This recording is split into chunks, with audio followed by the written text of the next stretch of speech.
এটা খুবই অস্বস্তির ব্যাপার যে পশ্চিমবাংলায় 16 সালের এসএসসির নিয়োজিত প্রায় 26,000 চাকরি বাতিল হলো, সুপ্রিম কোর্ট বাতিল করল।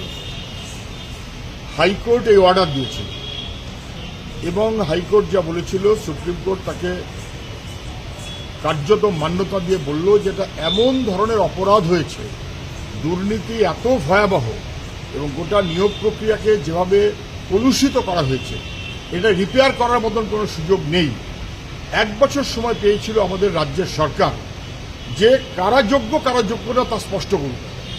1 বছর লেগে গেল, সরকার যোগ্য অযোগ্য স্পষ্ট করতে পারল না। কত টাকা খেয়েছে, হাজার হাজার ছেলেমেয়ের জীবন ধ্বংস করছে। কেন? কিছু অযোগ্য অপদার্থ যাদের টাকা নিয়ে চাকরিতে ঢুকিয়েছে রাজ্য সরকার এবং শাসক দল, তাদেরকে রক্ষা করার জন্য যারা যোগ্য তাদেরকে খারিজ করতে হলো। সরকার দাঁড়ালো অযোগ্যদের পাশে, সরকার যোগ্যদের পাশে দাঁড়ালো না, অযোগ্যদের বাতিল করার মনোভাব নিল না।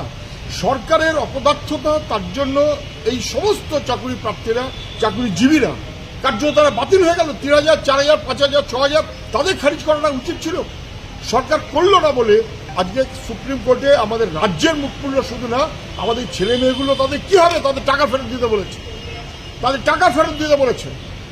যে সরকারের অপদার্থতায় এবং যে সরকারের দুর্নীতির ভয়াবহতায় কার্যত যোগ্য ছেলে মেয়েদের চাকরিও চলে গেল, তাদের কার্যত বার করে দেওয়া হলো।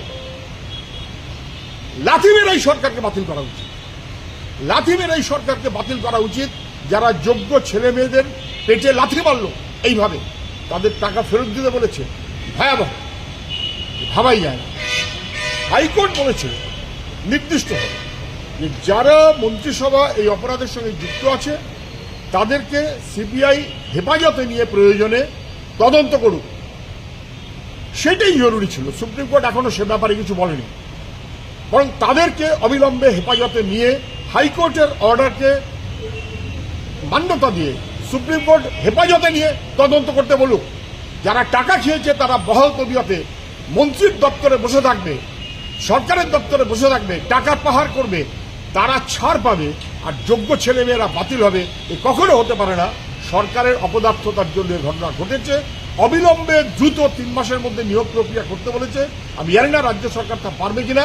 একমাত্র কথা হবে এখন অযোগ্যদের খারিজ করে যারা যোগ্য তাদের চাকরিতে বহাল রাখার বিকল্প কি ব্যবস্থা হবে, সরকার এবং কোর্টকে তা খুঁজে বার করতে হবে। এর কোনো অন্যথা হতে পারে না। দুর্ভাগ্য আমাদের, গোটা রাজ্যটাকে কোথায় নিয়ে গেছে। হাজার হাজার ছেলে মেয়ে যারা কাজ দিতে পারে না, তারা কার্যত পেটে লাথি মেরে রাজ্য সরকারের অপদার্থতা তাদের চাকরি থেকে খারিজ করে দিল। দুর্ভাগ্য।